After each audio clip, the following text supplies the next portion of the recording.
Olá, estamos começando mais um Nutri Vida. Eu sou Larissa Amorim, nutricionista, e para falar sobre um assunto polêmico que está extremamente em alta, nós vamos falar sobre canetas emagrecedoras. O que a nutrição de fato tem a dizer sobre isso? E para falar sobre esse assunto, trouxe a Laura Aline Sela, que é nutricionista também, assim como eu. Muito obrigada por ter aceito o nosso convite. Eu que agradeço o convite pela segunda vez, né? Isso, e venha sempre, é sempre bem-vinda para trazer essas polêmicas e também assuntos para que as pessoas possam, de fato, ter o conhecimento e assim, tomar as melhores decisões, né, para a vida delas. Exatamente. E para começar, Laura, o que eu queria? Eu queria que a gente começasse explicando o que são essas chamadas canetas emagrecedoras, porque muita gente, de fato, não sabe, já ouviu falar, mas não sabe, e como que elas vão atuar dentro do corpo para que elas possam entender, de fato, o que são as canetas. Primeiro, né, a gente precisa entender que o nome delas não é canetas emagrecedoras, né? São medicamentos injetáveis. E o nome mesmo já diz, como é um medicamento, a gente tem que começar a prestar atenção. Que existe indicação, existe contraindicação, existem reações adversas. Então é muito simples a gente chamar de canetas emagrecedoras e acho que é só isso que ela faz. Parece tão lindo, né? Quando tudo é fácil, né? É uma coisa fácil ali. Então, vou lá tomar e emagrecer. Mas não é bem assim. A gente precisa entender que aquilo ali é um remédio criado para causas específicas, né, que tem a consequência do emagrecimento. Então, basicamente, o que essas canetas falam, né? Elas fazem, a gente pode falar das mais faladas na mídia, né, que é o Ozempic e o Mounjaro, né? Perfeito. As duas, elas imitam um hormônio que a gente produz no nosso próprio intestino. A diferença é que o Ozempic vai ser só em auxílio vai ser o GLP-1 e o Mounjaro, o GLP-1 junto com o GIP, né? Mas o que são esses hormônios, né? Os dois, eles têm ali a função de secreção de insulina, que eles vão controlar o açúcar do seu sangue, né? Só que eles também enviam sinais lá para o nosso cérebro, imitando o quê? A nossa saciedade, que a gente está sempre cheia. E também faz o retardamento do esvaziamento gástrico. Então, o que isso significa? Que você vai se sentir saciado por mais tempo, então você não vai sentir fome e vai se sentir cheia. O que vai acontecer com isso? Você vai ingerir menos calorias ao longo do dia, porque você vai reduzir os seus hábitos alimentares e vai perder peso, né? Por isso que a gente fala que é caneta emagrecedora, porque ele faz todo esse mecanismo dentro do seu corpo. Perfeito. E quem que pode, Laura, de fato, fazer o uso dessa caneta? Existe alguma restrição ou algum perfil de paciente que não deve utilizar? Tem uma contraindicação mais específica? Tem indicação e contraindicação, né? A gente indica para pacientes com IMC acima de 30, que são a obesidade, né, e sobrepeso se tiver associado com algum tipo de comorbidade, né, diabetes, hipertensão, problemas cardiovasculares, e a contraindicação, né, com certeza, como sempre, gestante, lactante, alguém em processo ali paciente oncológico, que a gente fala, né, frágeis, então, ou também que está na própria contraindicação da própria bula do medicamento, né, por isso que é tão importante ter o auxílio médico, porque é ele que vai poder te dizer se você entra nos parâmetros para estar usando essa medicação ou não. E não simplesmente sair comprando ou buscando o melhor preço, aonde que eu vou comprar. Similares, genéricos, lugares que você não sabe a procedência, você não sabe o armazenamento, você não sabe quem te trouxe, de onde veio, o que foi usado lá dentro. Se de fato a medicação que está ali é aquilo que você está pagando, né? É possível, Laura, obter resultado significativo apenas com a caneta? Ou ela precisa de um acompanhamento, de uma mudança de alimentação? Como você, como nutricionista, vê a utilização dessas canetas hoje? É um pouco polêmico, né? Porque se eu falar que você não vai ter resultado só usando a caneta, sem mudar seus hábitos, eu vou estar mentindo. A gente tem aí inúmeros exemplos de um monte de gente fazendo uso individualizado, tendo resultado, emagrecendo. Mas emagrecendo de que forma? Saudável? A custo de quê, né? A custo de quê? A gente tem que entender que você vai perder peso sim, mas sem o acompanhamento médico e nutricional, você vai perder o mais importante, que é a sua saúde, que você vai perder massa muscular, você não sabe como é que tá seus micronutrientes, você não sabe como que você vai ter constipação, você vai ter pouca ingestão de fibra, você vai deixar de comer muito, você vai prejudicar a sua saúde. Agora, com uma nutricionista e com auxílio médico, ele vai poder fazer de forma individualizada o melhor plano alimentar para você não sofrer tanto essas reações, né? Isso. É o que eu sempre falo, a gente precisa entender de fato qual a situação dessa pessoa, desse paciente, para que a gente consiga direcionar a melhor estratégia, né? Com certeza.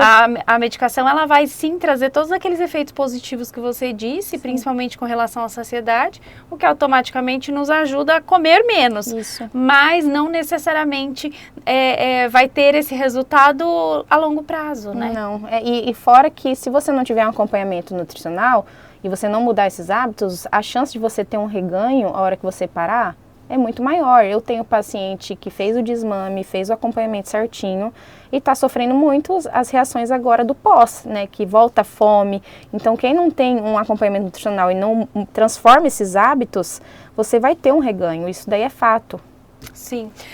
E quais ajustes são necessários e costumam acontecer na alimentação que potencializam esse efeito, principalmente desses medicamentos que a gente falou, para garantir a saúde? Principais ajustes. O principal seria o aporte proteico, né?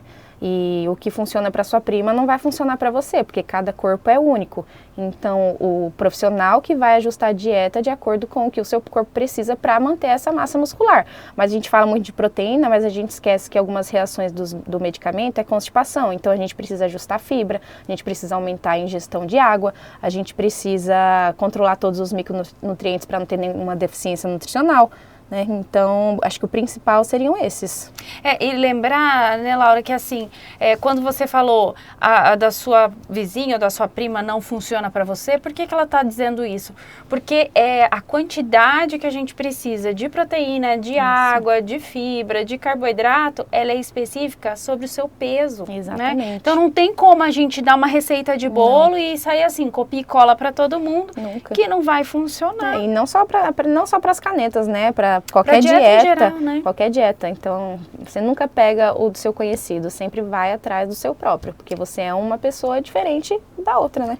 Além dos hábitos, das rotinas, daquilo que vai se adaptar de fato para você, Exato. Né? Porque às vezes, por exemplo, eu gosto de comer ovo no café da manhã. Tem gente que odeia. Tem gente que não consegue nem sentir o cheiro. Exatamente. Aí se adianta você pegar uma dieta não com 4 ovos de manhã, você não vai comer.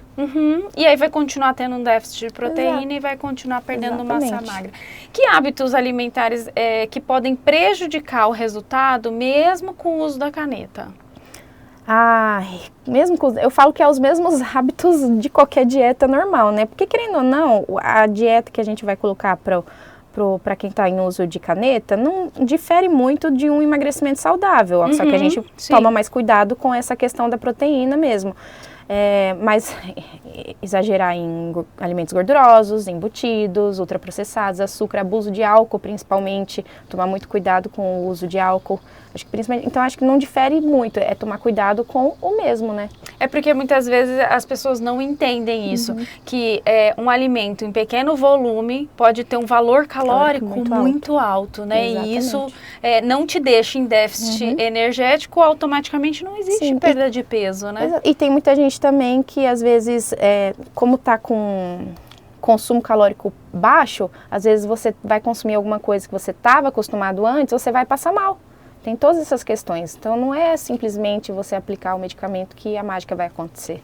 E qual seria o principal efeito colateral ou risco associado ao uso das canetas que os pacientes devem ter esse conhecimento antes, de fato, de começar a fazer o uso? Os mais comuns, né, é a náusea. Eu acho que é o que mais atrapalha no dia a dia de quem faz uso dessas canetas. Atrapalha treino, você já come pouco por conta da saciedade e a náusea vai impedir mais ainda você está fazendo essas refeições.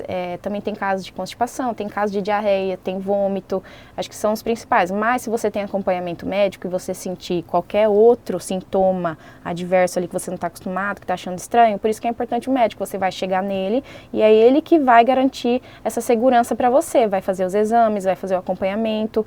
Então, por isso que é tão importante o acompanhamento dos dois. É um trabalho em equipe, né? E dependendo, entrar com alguma outra medicação ou outra suplementação que for necessário, né? Para trazer essa disposição, porque não é normal, né, Laura? As pessoas, eu escuto muito, assim, de gente que não faz acompanhamento, eu tô sem disposição, eu não tenho ânimo para nada. Isso não é uma característica comum dos pacientes que fazem acompanhamento com médico e nutricionista, né? E a gente se acostuma ao ruim, né? Principalmente as mulheres, a gente se acostuma a essas reações que a gente tem, igual você fala, questão de saúde mesmo, enxaqueca, má disposição, falta de sono, falta de libido, tudo isso a gente se acostuma, acha que é normal, mas não é, tudo é investigado e tem uma causa. Aí a gente falou bastante da alimentação, que é um ponto muito importante no processo, mas existem alguns outros hábitos, estilo de vida, que a gente precisa se atentar, principalmente nesse processo de emagrecimento com o uso da medicação? Mais uma vez, acho que a regra é... A regra é clara. A regra é clara, né? Alimentação saudável, atividade física de força, para a gente não ter a perda de massa muscular. E dois itens que as pessoas subestimam muito, né? Que é o sono e o estresse. Que a gente sabe, o sono, para quem não sabe, mas dormir mal desregula também esses hormônios do apetite e da saciedade. Então, o hormônio da fome, vai dispara lá para cima para quem dorme mal. Então, por isso que dormir bem é tão importante no processo de emagrecimento. E o estresse, né, que sobe o cortisol, que ajuda ali como é que eu falo? Esqueci a palavra. Acúmulo de gordura abdominal é muito causado pelo aumento do cortisol, que é a causa do estresse, né? E quando a gente fala de emagrecimento, Laura, principalmente dentro do consultório, o que eu escuto muito, eu acredito que você deve escutar também, não, agora eu comecei a fazer dieta e eu tô correndo, eu tô fazendo caminhada, eu comecei a jogar tênis ou beach, ou seja, são exercícios que vão te ajudar a gastar mais caloria, mas não são específicos de ganho de massa, né? E nesse momento especificamente, o ideal é a gente ter um treino de força. O treino de força, com certeza. Eu priorizaria sempre o treino de força. Eu sempre falo, se você tem 1 hora no seu dia, prioriza o treino de força, não o aeróbico. Mas não é o que a maioria pensa. Não, eu preciso gastar mais para poder aí sim ter mais resultado. Exatamente. E ser mais rápido no resultado. Mas não. E nem sempre o resultado rápido é aquele melhor resultado, Nunca. né? Eu sempre falo melhor, eu tenho um lema, devagar e sempre. Meu consultório, eu sempre falo para os meus pacientes, devagar e sempre. É melhor passinhos pequenos, porém constantes, do que essa perda absurda em pouco tempo e depois um reganho, porque não é sustentável, né? Então, fazer uma mudança de hábitos sustentáveis que você consiga levar para o resto da sua vida. Vamos fazer um resumão agora de tudo que a gente falou, que tem conteúdo pra caramba, mas assim, para quem tá pensando aí, você aí de casa que tá pensando em fazer uso da caneta emagrecedora, que não é assim que chama, mas a gente usa esse termo porque é o mais conhecido, né? Todo mundo entende. Isso. Qual seria a orientação mais importante que você gostaria de deixar para que as pessoas tenham os melhores resultados duradouros e de forma saudável? Eu acho que a principal é que caneta não transforma hábitos. A caneta, ele é um auxiliador.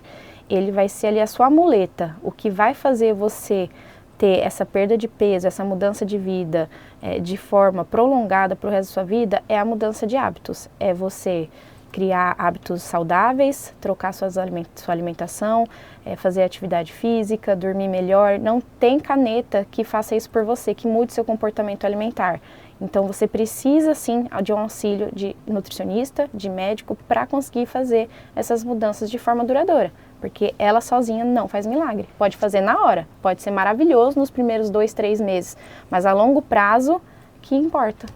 Eu gosto muito de falar assim, Laura, a gente precisa aproveitar algo que é tão interessante, que é o resultado que a caneta emagrecedora tem trazido, para neste momento conseguir incluir novos hábitos.